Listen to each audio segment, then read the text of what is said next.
kaya ndokule. Iputunga difference and the babag. The reason why I go for them for was a big statement, and I know it's big for so many people in Itulo. You might understand, no? Nobody So there is a person in your song. It phone ka ko sana ka borilele. You know what I mean? Clarify that point. Yes, nka jele gina clarify munan nan kaka ikborinal. Enko gala ka ikborinal in so many equations. But I'll interview them. There is one portion me alanga ko. Ikako Tsmallz ko ike borila la kan ibenta lava le borila. Dula dol be ma mention but just lava instance and I'll answer. Exactly. Ako lava is very tight. Lava ka tight le.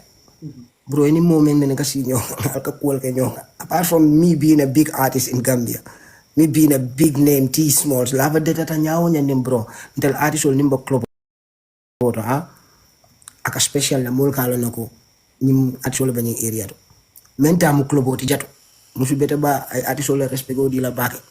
Hanin bo bunda sa make sure ko ani leje data tanyawo nya na sa make sure ko na bije fana ma kalamuta sa make sure ko you are taken care of. So nte artist so Tsmallz no be long as Tsmallz nte fa mo kam mabu no mol ite ko lava data dala pour yente shooter inin Tsmallz menga si bun konal kala ko ke alka bro. So how does that make sense to you? Just janin ba futala janin ka call janin ka sa Instagram hani sa na message obi jabe Instagram nga status ali la talia jibe to wa telefon ku jama kete nyina ta obela December 22 long 2022 lo wati nga text wala mus outside festival to wa na welcome back na but janin ka ku jump in nga ta do man ndamani. You understand?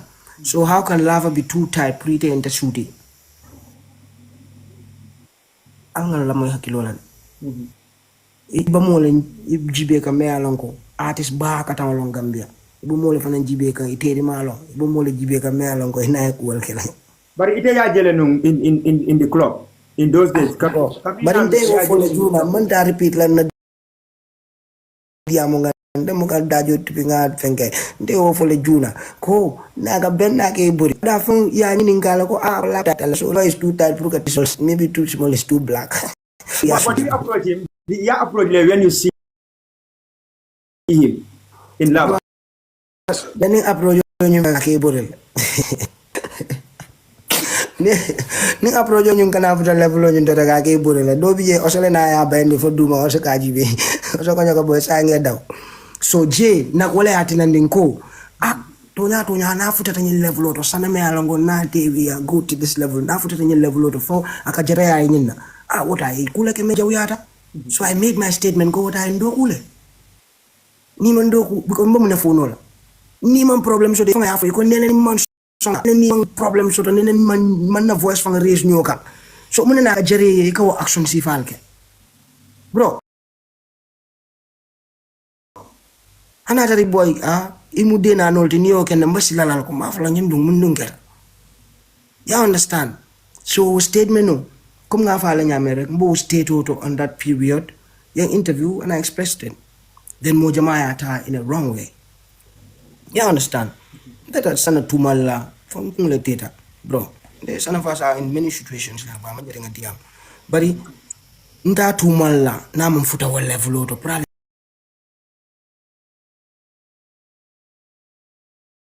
to nyalo uto Tsmallz afani hapa but wuli adu nga nyata bala kono bambo haina ngale adunta jiyokon.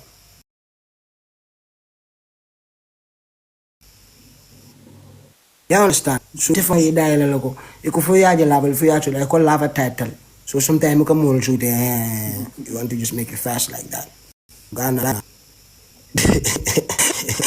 line na laf deta nyawo nyen dunta nya yo Batman internet nya nyoje we should know ko ntalo nyinte. Okay sai after no 4 fana iko man problem soto man hani problem soto nene ni man sonka nene mo ko I just keep saying that parental fans only along ninsana we used to be good nene man sonka nene man your voice from race nyoka we respect each other and I will believe ko we love each other. Maybe I'm sorry to say it but man nyim fofana pruka tinyar kete because I'm not tribal at all but we love each other because of manding kaya falang is nice to see kumbe but progress come together. You understand? I supported Sana on that too. I don't mean to be tribal or anything but just to say reality. You understand? So it's impossible you have to man shooting. You understand? So what happened and then go now for touching level of road. There must be something wrong there. We can't body dalila.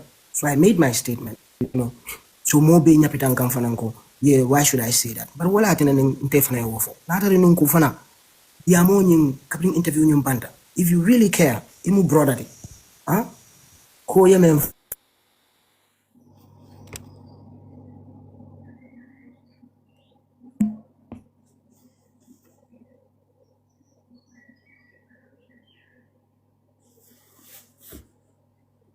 Okay, guys, Tsmallz, I'm call. You know, he will be back again. Stay connected, tap the screen and share the live. The interview, I think, is getting more and more interesting. Bro, sa ñu ko futa ka level dol tol dem fele ngay moy gal ba ñim be fuka mo be ba ñim fuka. So if you really care, family to okay no la no na ko yemem fu obe to ko nteni te man problem so we are good. Don't you think on any concern you should be able to call my phone bara futa to level bros abi ban nenka mo be fuka just because ima alon fan continuity, that's how cool we are. Nene man sonka nene yal nim fans jamale o fan lon ko hey ñu mo flor fan nene man wuri ñoka. They love each other genuinely. Family manjerete sai. Yalo ko nyum fana mu artist balti. Once upon a time, afuta nyaw nyande. Ayablo yele nyele pro angana ya. Nkonsanta le way batu nga call bro. Dega nyum manya na keke way. You know, and what time all me yalo ko nyanta ka beng nim benta no. Fansul fanta nyin chance to la pour ka diam mole. Pour ka mol nek. Okay. O mandam wala de. Nta fama personally. Nge message. Imang danku yela no madine ngay message ngay call nga fo intalong Tsmallz imang danku master fo ye call imang danku it come to a level me alonko na show minanga mo jama ya mera condition bamburun kan Gambia because na title 15 years a king mo jama ya mera ko I am so cocky dama big up small bobo or dama feel big ñom bo jama yo mira watari no it's an entertainment concept. Luma wax nonu tamit nekul ne fen la wax di 15 years nek na ci te 15 years bobu nonu 2 years rek nga count ne menkena te 2 years yoy nonu tamit mënulo wax ne dama stop 2 years yoy nonu la gëna drop andil len double albums. So I was working even they left me alone.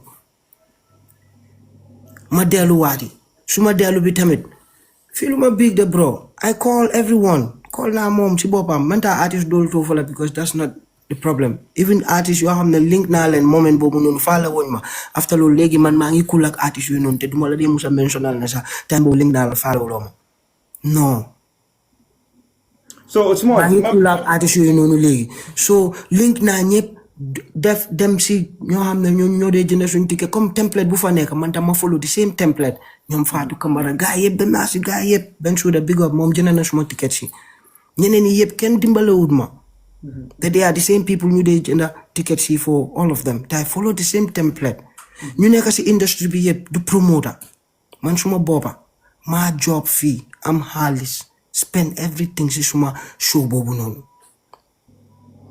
I understand suma amele nit si show bobu non Lamin Cham ak securities man I am a real nigga nu fa demé non la na explain la Lamin Cham soundam bi that's because of soundam because man my mom we have a very long relationship why suma ko xolé ameluma Lamin Cham because Lamin Cham suma papa and at the same time my mom we used to give each other more after some munut ko def anything because he knows I know.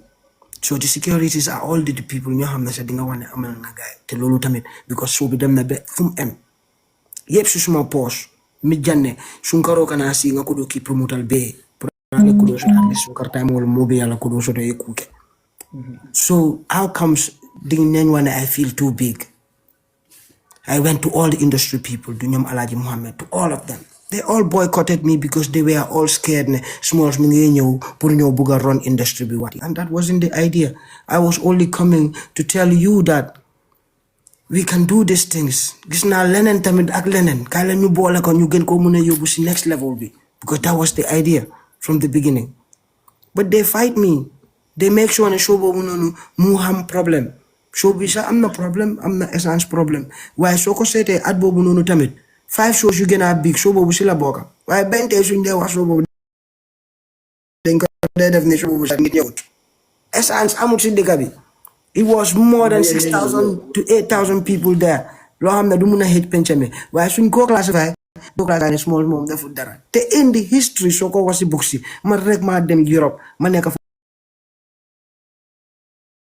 si fala dum nga black dum yeah start o fata teta yeah nga over fara njita nseta so nganying diamo ma approach la to D-Job la diamo kan one time your artist will mobilize pre-beta estila shodo then artist you know bonanyo those are kind of the things that Lunde use that then do come artists are against you why artists you know no tamit time buñ la don need yow you were not there te nit ñi yegun bobu non im ko sonna kataji so muna na nita tasita that time D-Job's wol bol mol be e bo mol call ya fo mol kal ngata nga st janjo tete st mo artist wol fanan ta respect it's not gonna work bro adi kakelo on the low it be because you have people who are gonna talk for you so wala tin no artist wol katar in pain but intending artist jamala different wala still now I'm here and I'm gonna defend it to the last dot katonya fo wo artist wol sa fo mbeddo kan sa fo getolto sa fo studio te sa fo corner to but they won't come here and say it. That's the difference between 10 and 10. You understand? So nte tata la soro ni ajibe every time nin call for tata fam kunta ko nyanta ka kera sala flyer post ka itan ni mo la ko fam ni manke sitan kuti because kuma ya fa nyame makar la repeat la nte na mon problem so to be good sala ya understand mo nan ko ay ndo kule so yeah because the phone lapte murundi la domandi le Smallz because there is a song me yalango the title of the song is Juju Man yeah so why come ila was song is a song me yalango is very deep you know apart from Allah bengo laba and you know that come like ateka buridela according to you so and do you have any other thing me yalango is that how identical come like ate is a Juju Man or aidoku na fuela ko the only reason is Nike burina all the time to that extent I don't need to wear clothes what on suspect la ko yendo kula ni man do ko mun Nike burin that's my concrete argument I don't wo ala drone so phone but ila songo kono fana you indicated that ila moto singo teta kasa mashiro kan fana mafuta la wodula beto la ha bari patu kana kuntu mbadula to je over okay kana kuntu mbadula to je important mafuta la wodula beto mbadula to dame yalon ko pour kay tandila ni molta ta fela faka kun takinyola rek isaje ngana ngafo gala ka bo cool ne ngala flyer post fatel ne sana jele alfa mata sana fanga jela la Tsmallz la comme let's say sa nga let's forget about fitting on in side for the culture for the sake of the culture ni ajen kala post flyer in post is for the sake of the music for the sake of the culture forget about the problem forget about just music on in culture ni wala na futa to wor ta futa to dula do to nung alaji Mohammed ko mo be ka a fight le because of mandinga ya bron tulo yo moy rek ndeunda because mu mandinkolde adunta sonna work in the maltema nko gale ko despite all the problem alta lesana la show support albe itaje dimba ba kon saka albe itaje Juju Man olonde bar albe itaje ngake fe hati fang just pour ka call kaitan di mol la ko alike kun hada alaji Mohammed wol mo si falto because setani mol late you understand intending ST damma neneta will instigate la so ngai tan den tell a side ko I will tell the fans go hey kun fenti je the problem tije Pisces wol tole mal Pisces wol tole mal ite mela level long music industry te DJ ba katang ite you have to always be neutral and tell the youth what's the right kefan ke left or right fling start a ka Tsmallz ya ST la show promote yeah and any more bifle kala show promote yeah because I am concerned more of my people than the money. That's the difference between 10 and 10. Ning tinyaro bakala mbai tan di molla la ko hey tinyaro kana kala alkana songa mbe killing bari hana tara ta killing na ba win la Gambian no le win tani sai comme nga men fale rek fucking talented youth fucking talented adun tena neta sila ngala fi estila career bang wai tinya alma len tanka wala fama mbede ya pour Gambia pour aller cool understand Smallz been hot I am heard from a brother me along as a call keno la hadama di yakang badi yakang even about anything just with a single call or with single access. Then taban yung member for kantang wa artist dol be they face the same thing. Ita tonya fule collabol or whatever. Ika kala time moment diate because now the setup is there for you. Me along ko amanjiri yedi amofang. Interview better and it I cannot remember. I have no problem with this guy. I cannot remember. But on your songs, hanan artist only more than this an individual only make a problem for us on a normal level. You get this is all. Yeah, because Allah songs and you guys are communicating directly on the songs. Huh? Allah songs all at all phone can communicate directly. Because Allah songs will be a couple Saturday. Hanin dogel la song. Kombonka ning chronicle. Ni la moy bake. Bro, ibalo na loko there's something going on in between all of them. Ali imuka musical lamoy. Imuka musical lamoy. Nalka musical lamoy. Alba diamol mol albalo na la mol mel fang ba jote kang mol mel lalong kay kafo nyoy. You understand? Hanin tenati. We talk to each other a long time, monkey beauty, but that's just the art of it. And in front when you do like explain, probably I understand. Apart from your problem will be musical or culture.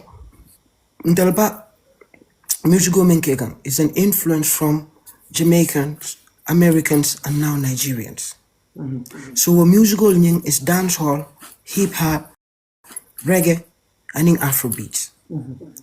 So the nature of hip hop is normal. Pro clash yesoro, pro beef yesoro. Artist full can you challenge on words. Just pro altel dol mel malong why that culture. Come slavery time on nani slavery left ka kele o ila ika nyo lundele sakul balon dale nyo war of words. You know, come to nyo boring, but kuma kang. So ning artist all but beef kang. War is something melanko is normal in the culture of hip hop. Woman ke tanati, amanke ko artist o foolish tale o artist o ba modo hate kane. War is a normal thing. Prunga jail fanang understand. Pruni ya wukusi falja. Kana na tamberek. Rule so ngana futa dingolma, ngana futa balma, ngana futa yalong family ma. You know, but then it's very normal. Mbanyin foka na pruni aje nim mic banyin parted discount or why di banyin discount on a song. Those are normal things. You know, artists on your right or kafan defending anyway, be it abitale studio lota sonke or be it abitale I saferoke online, you know, just to make sure I can alien ta. So what is normal nalo fananjal kakara miracle is hate, is based on hate or is based on purkanyo. No. Then there'll be a musical corner and we are all big artists.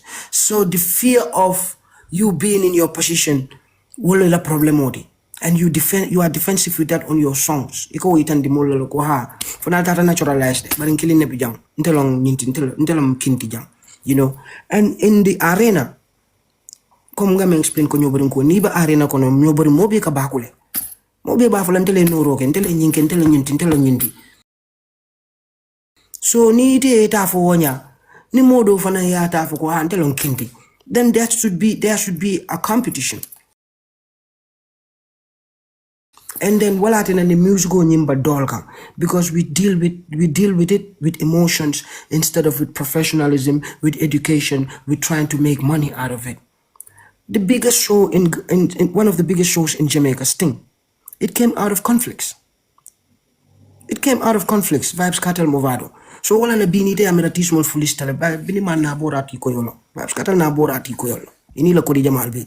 But ibejele binale nyoshon kandi internet to lombang stage to lombang, and that's the reason why we competitional kake teniaje we competitional fanan kake is because ni mobe konte mukingati what is time phone salo mem mukingati true relax ka son la moy mo le alon ko de ga ni bat wata reply ngaji be men na songena bat me safero no me tal ngena no na man dang wala we take it to the stage.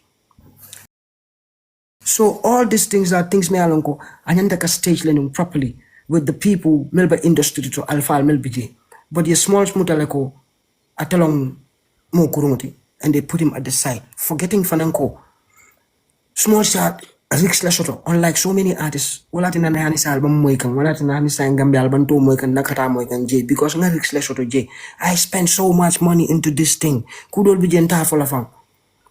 You understand? So I'm a risk taker in this business, so yeah expect nyali lako ngobula It's like, this is my company, bro. So if you keep pushing me aside, abang natilala to this level, abajarela le molian neng, even that is what's giving me money. You know, but then sana yemen fonte, I will return that to him. Niman problem sort of. Nene niman fight. Ngakuo men foko yendo kule. It's because your tension men create between ni team. You allow the people to hear that and to use that against me. Mome alonko ifanga asedi ako ni mon problem sort of. We did things together, bro.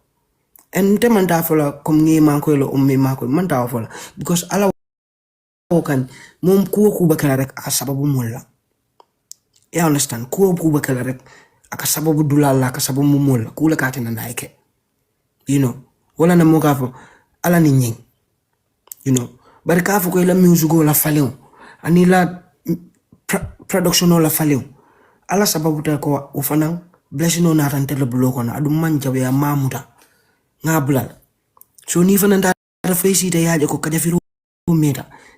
Yalo, diamol ba meeting adu ite ya believe lako ifang ko hani ni mbenta bees the same because you know me, bro. Ite ala no ko Tsmallz be nyame, bro. Bro, you know me, bro. So ni wa chance to nun diamuta nun. Fans tan nenna. Fans tina nun kana online ka more difference ba menjela rek ba love la jela. Okay, misunderstanding na dala bari ST ya call or Tsmallz ya call. And then abanda. But you leave that to go on. So and that's the same reason me I didn't know you are lying behind those things. I swear down I focus later. But there are so many of the people milking support because of Mandinka Yaka. You understand? And you come afford collateral and baffle, but I afford collateral. Mojamake support because of Wallakang. You understand? And that is very normal. Woman get tanatide. Hako. Ala support until manding call until man na mandinka ad sole ala over support small na naman tanadi wala. Bariko na futata level to dame alonko. Aba kanna walio natilal bangkoka. Alonko ala yete fanan choose to be a leader. To be a leader in the midst of the youths. Wala na ala wa talent dila. Bro over battle. So are you Tsmallz? Modonga nyindula. Ibato nga nyam sunin direct right. Ibato nga jam finish den nga na diam. You over battle wala tena ni ila level futata je muma fe mando ko ke. Adum ba fala la fanan ko. Muma tena na muma fa ko mando ko muma fa ko la music go mom bitia. But then ninka na wali yo kana you are a leader, you have responsibility. Pro kana one time fanka wo portrait ka up for mole ko. De tonya ha na krado be mal tellati de baro mate na ni fana ngambam modul o mate na kanna wali natin da mal tema. There should be nothing like that. You understand? Oh boy natale afintita he mentioned something like that. And all of them took it the wrong way.